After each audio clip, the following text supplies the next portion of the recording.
InsyaAllah Majlis Maulid Rasul Sallallahu Alaihi Wasallam Maulid Akbar Al-Jumu'ami memulakan dengan tausiah yang awal. Yang pertama Al-Fatihah Habib Abdullah bin Al-Zadil Al-Habsyi, Ketua Panitia Muasalah Bainul Ulama Malaysia yang dipimpin oleh Al-Habib Al-Alim Al-Lamah Umar bin Hafiz Tahrim Hafizahullah. InsyaAllah tausiah ini akan disampaikan kurang lebih 15 minit dan akan ditausiahkan, akan diterjemah oleh Ustaz Suiz Al-Karni daripada Majlis Taklim Pahang, Majlis Taklim Kuantan Pahang. Boleh bersyukur.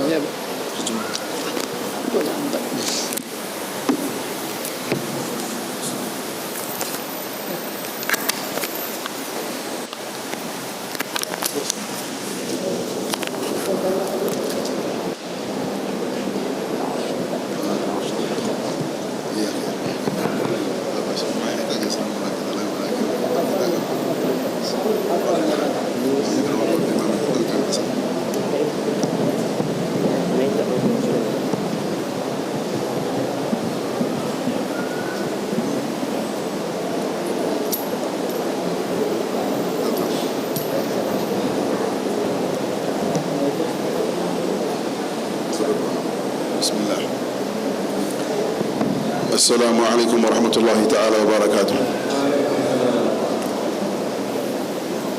حقيقة في هذا الوقت المبارك لا نحتاج إلى مذاكرة ولكن امتثالا لأمر الشيخ محمد حفيظ. بسم الله الرحمن الرحيم. السلام عليكم ورحمة الله تعالى وبركاته. Hakikatnya sebenarnya pada waktu ini tidak perlu kepada muzakarah, peringatan pun, tetapi kerana menuruti perintah daripada Tuanku Syekh Hafiz. ولكن ربما لعدم حضوري بعد المغرب فهو أحب أن يقدم كلمتي قبل المغرب. Cuma mungkin barangkali kerana aku tidak akan dapat hadir selepas maghrib ini, maka Syekh Hafiz telah dahulukan bahagian aku untuk berbicara saat ini. فالحمد لله القوي سلطانه. Alhamdulillah, segala puji bagi Allah Subhanahu wa taala yang berkuasa dengan kepemilikannya. والواضحة حجته والقوي برهانه. Dan yang mana yang menyempurnakan segala hujah-hujahnya, yang kuat dia punya petunjuk petanda-petandanya. خلق الخلق لحكمة. Yang menciptakan segala makhluk dengan hikmah. وأرسل إليهم أعظم رحمة. Dan yang telah mengutuskan kepada mereka itu sebesar-besar rahmah. نبينا محمدا صلى الله وسلم وبارك عليه وعلى آله الذي جعلنا الله به خير أمة. Yang Allah Subhanahu wa taala telah mengutuskan nabi yang sangat agung, Nabi Muhammad sallallahu alaihi wa ala alihi wa sahbihi wasallam, yang telah menjadikan dia itu sebagai nabi rahmah. ولا زلتم يا أهل ماليزيا في أيام الاحتفالات المتواليات. Dan kita penduduk di negara kita ini, rakyat Malaysia, masih lagi sentiasa berihtifal, meraihkan hari-hari ini, ممتثلين لأمر ربكم سبحانه وتعالى في كتابه. yang dalam keadaan kita meraihkan hari Maulid ini kerana kita berpegang kepada kitab Allah Subhanahu wa بفضل taala, الله وبرحمته فبذلك فليفرحوا هو خير مما يجمعون. yaitu firman Allah, kul bifadlillah, katakanlah wahai Muhammad, dengan kurniaan Allah, dengan rahmat Allah Subhanahu wa taala, hendaklah kalian semua bergembira, maka itulah perhimpunan yang terbaik. وما أحوج الأمة إلى مثل هذه المجالس. Yang sangat berhajatlah umat kepada majlis-majlis yang seperti ini. والتقاط درر هذه النفائس. Maka untuk kita mengutip daripada mutiara-mutiara yang lahir daripada majlis ini, حيث التعلق برسول الله صلى الله عليه وسلم. sekira-kira majlis ini sentiasa berhubung dengan Nabi Muhammad sallallahu alaihi wa ala alihi wasallam, هجرت الأمة سنته. yang seperti mana dia telah mendatangkan kepada kita sunnah, وبعدت عن أوامره وكتابه. dan selepas kita berpegang dengan kitab Allah dan perintah-perintah Allah dalam mengadakan majlis ini, واتخذت قدوة غيره صلى الله عليه وسلم. maka kita tidak akan mengikut kepada selain daripada qudwah ikutan Nabi Muhammad sallallahu alaihi wa ala alihi فآل wasallam. أمرها إلى ما ترون. Maka dia memerintahkan kita seperti mana yang engkau telah lihat, وحالها إلى ما تسمعون. dan dia membawa kepada kita sehingga kita mendengar. فصار كتاب الله مهجورا. sehingga kitab Allah Subhanahu wa taala itu terbentang. يقرأ في المساجد فقط ولكن يتنكر له في الواقع. Bukan hanya dibacakan kitab Allah itu di masjid-masjid sahaja, tetapi dihayati dalam kehidupan realiti ini. وصارت كتب السنة تراثا Bahkan juga kitab-kitab sunnah, kitab-kitab hadis itu diwarisi, تقرأ في أربطة العلم وفي المعاهد والمدارس فقط. dibaca kitab-kitab hadis itu bukan sahaja di ma'had, di madrasah dan di pondok-pondok sahaja, ولكنهم تخلوا عن أثرها ونورها وسرها وبركتها. tetapi kita mengambil juga daripada cahaya hadis Rasulullah, daripada nur Rasulullah sallallahu alaihi wasallam. كل هذا جاء بعد الانفصام عن رسول الله صلى الله عليه وسلم. Semua ini datang selepas kita berpisah, bercerai daripada Nabi Muhammad sallallahu alaihi wasallam. إنما انفصم الناس عن الوحي Apabila manusia itu terjauh daripada wahyu, بعد أن انفصلوا على من أنزل عليه ذلك الوحي. selepas kita berpisah daripada orang yang diturunkan kepadanya wahyu. الوحي لا قيمة له إلا بمن أنزل عليه. Wahyu itu tidak ada nilai melainkan kepada orang yang diturunkan kepadanya. ولهذا قدم الله تبارك وتعالى ذكره على كتابه. Oleh yang demikian Allah Subhanahu wa taala mendahulukan menyebutkan nabi itu dalam kitabnya. فقال لقد جاءكم من الله نور وكتاب مبين. فقدم النور وهو محمد صلى الله عليه وسلم على الكتاب. Allah Subhanahu wa taala berfirman, sesungguhnya telah datang kepada kamu cahaya dan kitab yang nyata. Didahulukan cahaya Nabi sallallahu alaihi wasallam ke atas kitab Allah Subhanahu wa كيف taala. نعرف الكتاب إلا بمن أنزل عليه الكتاب. Bagaimana kamu boleh mengetahui kitab melainkan daripada orang yang diturunkan kepadanya kitab? وكيف نعرف تفسيره وسياقه إلا بعد أن نعرف سيرته صلى الله عليه وسلم وكيف تعامل مع هذه الآيات التي أنزلت عليه. Bagaimana kita nak mengetahui tentang isi-isi kandungan kitab Al-Quran melainkan setelah kita menghayati perjalanan sirah kehidupan orang yang diturunkan kepadanya Al-Quran dan bagaimana dia mendepani kepada ayat-ayat yang diturunkan kepadanya. ولهذا كانت سنته التقريرية والعملية. Oleh yang demikian sunnah Nabi sallallahu alaihi wasallam itu adalah secara praktikal dan amali, أمرا مهما يجب على كل مؤمن أن يطلع عليه.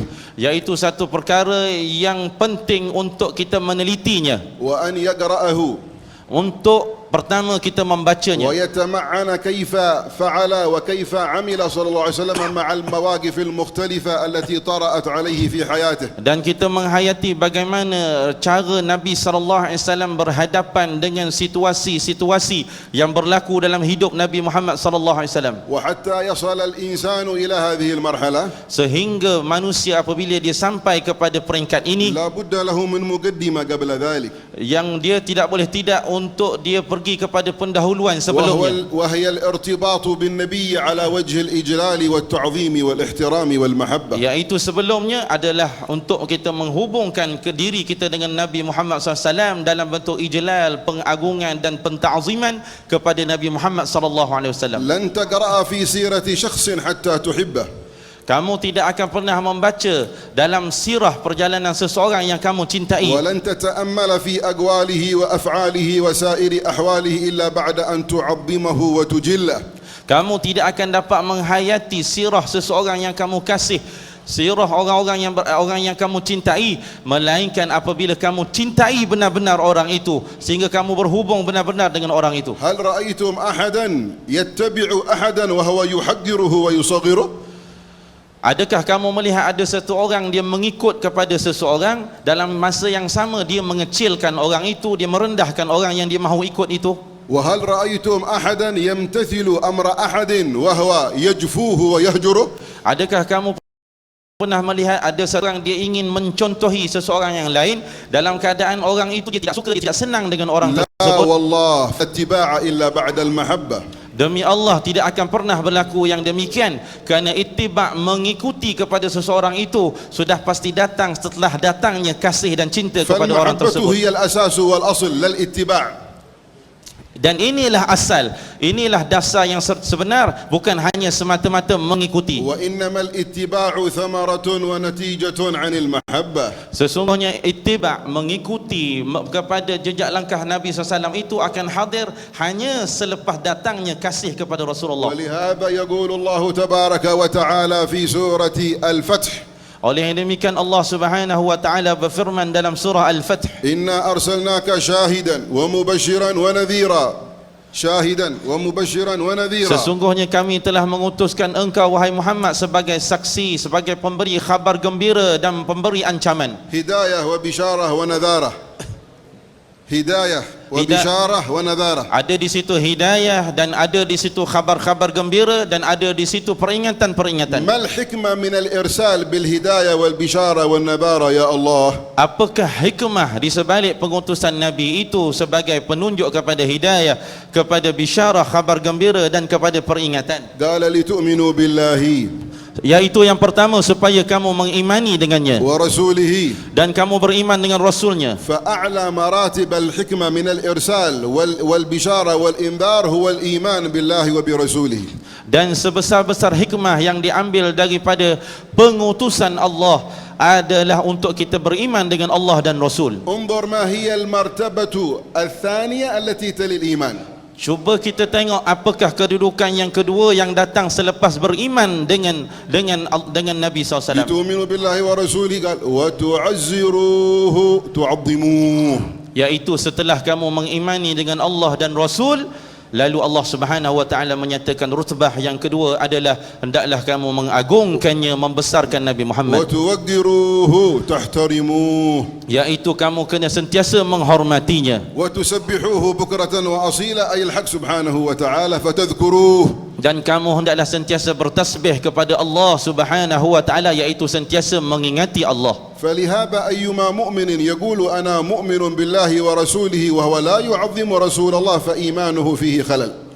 Yaitu oleh yang demikian, siapa saja orang-orang mukmin yang dia menyatakan dia beriman dengan Nabi Muhammad sallallahu alaihi wasallam tetapi dia tidak ada kasih kepada Rasulullah sallallahu alaihi wasallam, berarti imannya mempunyai kecacatan. بل ذكر الله سبحانه وتعالى أن أقل مراتب التعظيم ليس أعظمها ولا أجلها، أقل مراتب التعظيم إذا أخل بها الإنسان ذهب إيمانه وفات إسلامه بأقل درجات الإخلال من درجات التعظيم مع رسول الله صلى الله عليه وسلم.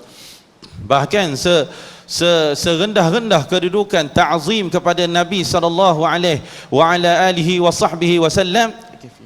نعم نعم. بل جعل الله سبحانه وتعالى أقل درجات الاحترام للنبي ليس أعلاها، أقل درجات الاحترام للنبي صلى الله عليه وسلم إذا أخل بها المؤمن فلم يقم بها يذهب عليه إيمانه. Bahkan kata ulama, serendah-rendah kedudukan bagaimana menta'zimkan Nabi SAW, cara yang paling rendah dalam menta'zimkan Nabi Muhammad SAW, jika satu orang mukmin dia cuai dalam melaksanakan penta'ziman ini, keagungan ini, itu seolah-olah menunjukkan telah hilangnya, telah perginya imannya. عندما تخاطبه وتتكلم في حضرته لا ترفع صوتك. Apabila kamu berbicara tentangnya, mendengar suaranya, kamu tidak boleh mengangkat suara kamu. قد يكون صوتك جهورية Bahkan kadang-kadang suara kamu itu suara-suara yang kuat. كثابت بن قيس بن شماس فاخفض صوتك في حضرة محمد.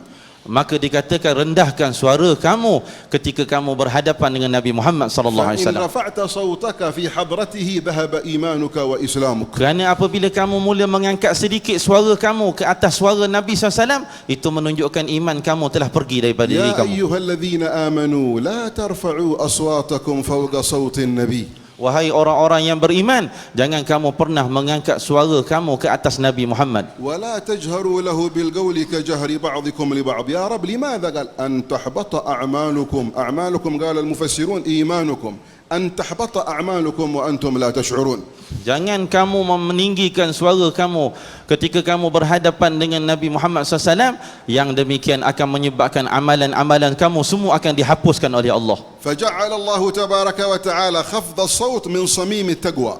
Dan Allah Subhanahu wa taala menjadikan adab kita merendahkan suara ketika berhadapan dengan Nabi SAW adalah daripada lubuk ketakwaan. احفظ من القرآن ما تحفظ Hafallah, baca dah dengan Quran apa yang kamu telah hafal, ونوعه بالقراءات العشر ما تنوعه. dan kamu bacalah, hiasilah, perbagaikanlah bacaan dengan qiraat 10 apa yang kamu mampu. وحسن صوتك بقراءته ما تحسن.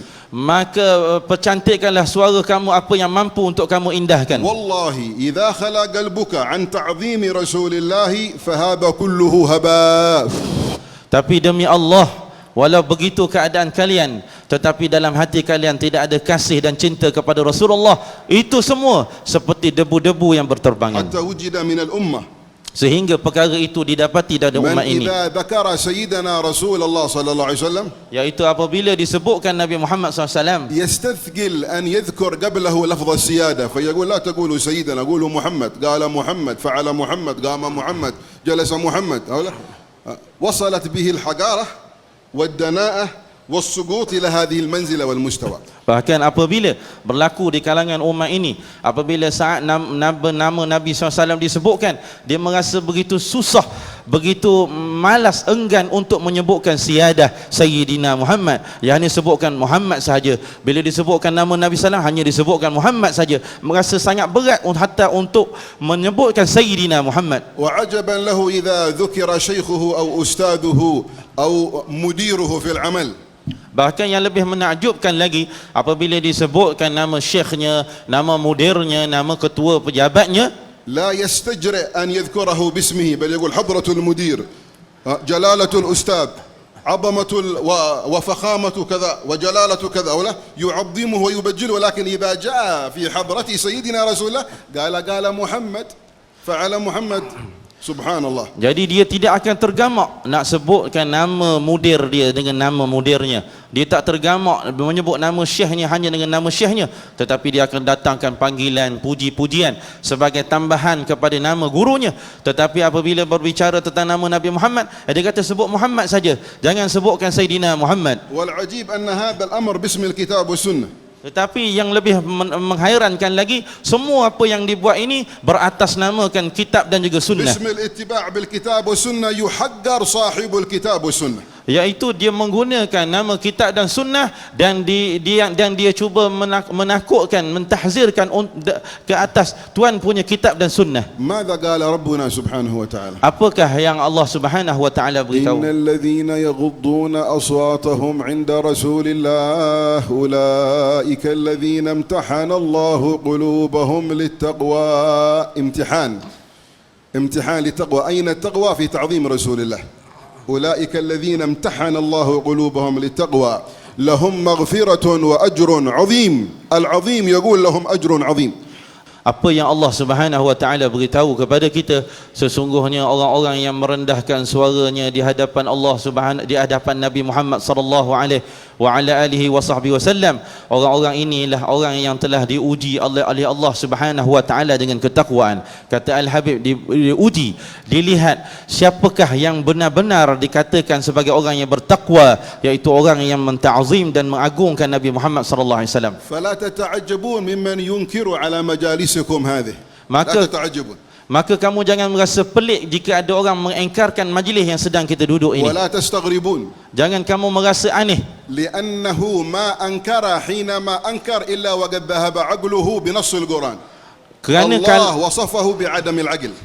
Kerana dia tidak akan mengingkari melainkan orang yang akalnya telah hilang, apa seperti mana yang telah disifatkan di dalam Al-Quran, kerana Allah mensifatkan mereka adalah orang-orang yang telah hilang akalnya. ومن لا عقل له لا علم له. Orang yang tidak ada akal kepadanya, maka tidak ada ilmu baginya. أيكون عالما حافظا لكتاب الله وسنة رسوله وهو بلا عقل؟ Adakah di sana ada orang yang alim, yang baca Al-Quran, yang baca hadis, tetapi dia tidak ada akal?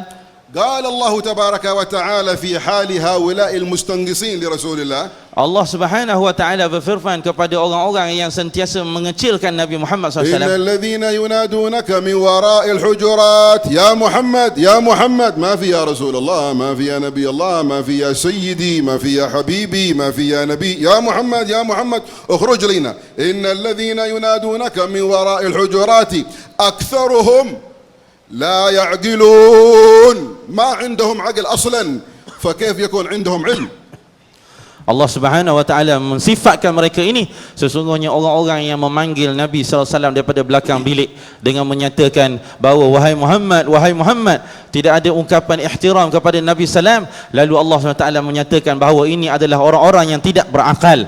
Bagaimana orang yang berakal yang punya ilmu?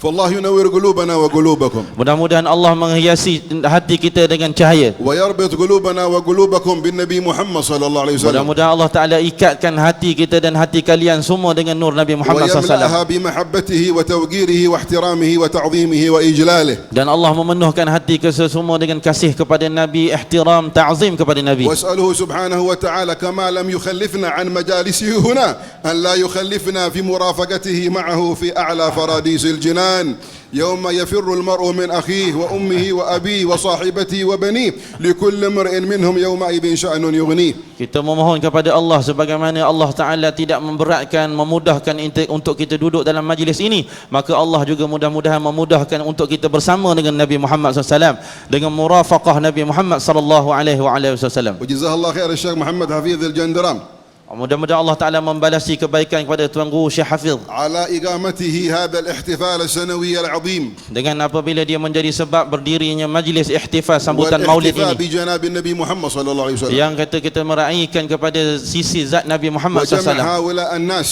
dan menghimpunkan ramai orang والتذكير بآداب النبي وأخلاق النبي في هذا المجمع dan المبارك mengingatkan kepada adab dan sirah dan akhlak Nabi Sallam dalam himpunan ini. فالله يجزيه عنا خير الجزاء Mudah-mudahan Allah Subhanahu wa taala membalasi kita ومن semua, ساعده وعاونه وخدم معه ووقف معه dan Allah membalasi siapa saja orang yang bersama dengan Tuan Guru, yang membantu وجزا Tuan الله خير Guru, علماؤنا وصلحاؤنا ووجهاؤنا وأرباب القرار والحكم فينا وغيرهم ممن حضر dan semuanya para ulama, pada tetamu-tetamu kehormat, para habaib, para sulaha, وشيابتنا وطلاب العلم فينا dan orang-orang tua kita dan daripada kalangan pelajar-pelajar. حفظ الله الجميع ونظر الجميع وتقبل من الجميع وصلى الله وسلم وبارك على سيدنا محمد النبي الأمي وعلى آله وصحبه وسلم. وأنا أعتذر منكم إن شاء الله استحضروني في بقية مجلسكم عندنا مجلس آخر. فأنا أستاذن. Syekh Al-Habib beritahu hadirkan Al-Habib dalam majlis ni kerana dia ada majlis lain, hadirkan dia dalam majlis kita ni insya-Allah. جزاكم الله خير. نستأذنكم إن شاء الله. لا تنسانا إن شاء الله في المجلس. إن شاء الله بإذن الله تعالى.